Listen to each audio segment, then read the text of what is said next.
Maamo sa pangalan, pero leon sa katapangan. Ito ang ating Saint of the Day ngayong January 21 na si Saint Agnes ng Roma. Si Saint Agnes ay isa sa 7 virgins na binabanggit sa kanon ng Misa. Siya ay ipinanganak noong year 291 at namatay noong January 21, year 304. Siya ay nagmula sa isang mayaman at Kristiyanong pamilya sa Roma.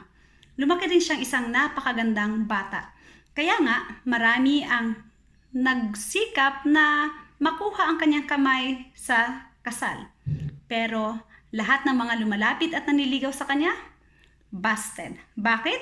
Dahil nag-promise siya sa kanyang murang edad na si Jesus lang ang kanyang magiging asawa.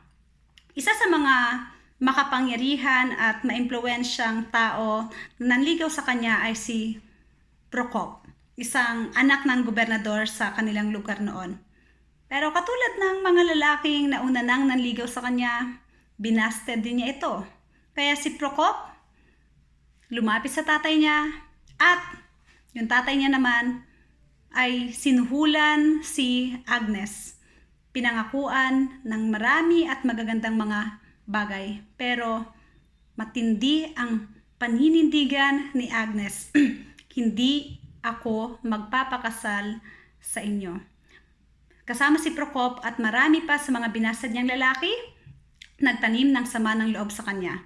Kaya si Agnes ay isinumbong sa mga makapangyarihan at sinabing siya ay isang Kristiyano. Dahil dito, si Agnes ay hinuli. Tinalian siya ng kadena. Pero kinatuwa pa ni Saint Agnes. Tandaan niyo ha, dalaga lang to, 12 or 13 years old lang.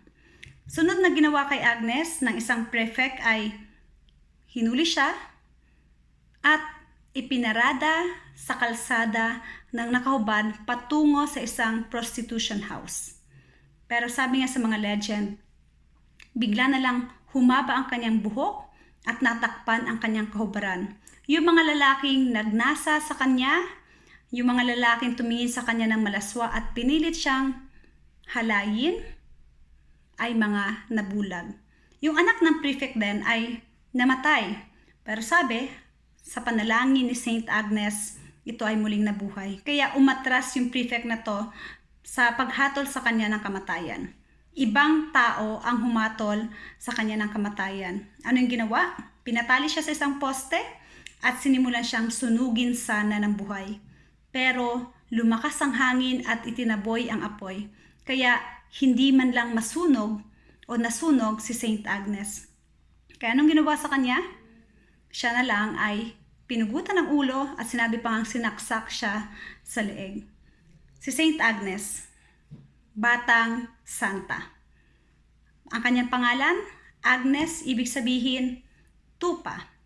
Katulad ni Jesus, ang kordero ng Diyos na nag-aalis sa libutan, si Saint Agnes, ang batang tupa. Kaya nga madalas na siya ay inilalarawan na may tupang hawak o bitbit, ay nag-alin ng kanyang buhay para sa kanyang Panginoon at tagapagligtas si Jesus. Siya na tupa, batang tupa. Sa kanyang kalinisan at kainosentehan, ipinakita niya ang katapangan. Na ang katapangan pala at ang martyrdom talagang walang pinipiling edad. Si Saint Agnes, patron siya ng mga batang babae, mga biktima ng sexual abuse. Every feast day din po ni Saint Agnes ay nagdadala po ng tupa sa Santo Papa para i-bless. At every summer or every Holy Thursday, ang mga tupang ito ay tinatanggalan ng balahibo at ginagawang pallium or palya na siya namang ibibigay sa mismong kapistahan bagong consecrate na mga arsobispo bilang tanda ng kanilang pakikisa sa Santo Papa. Nawa sa araw na to, tayo ay ma-inspire sa buhay ni Saint Agnes. At katulad din niya, sana tayo mamuhay sa kabanalan at kalinisan. Santa Agnes, Santa Ines, ipanalangin mo kami. God bless you.